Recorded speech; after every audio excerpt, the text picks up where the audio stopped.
Hello everyone, welcome back to Mr. Project, and today I will show you how to replace the battery in this Xsence SD11 smoke alarm. So first thing is that there will be chirping indicating the battery is running low. So first remove it from its base, just like that. And this has the 10-year sealed lithium battery. So you need to replace this unit. So get your new alarm. You see, this is SD12. Then place it back onto its base.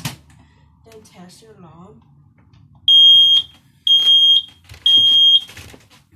Hope you found this tutorial useful. Like, comment, subscribe, bye.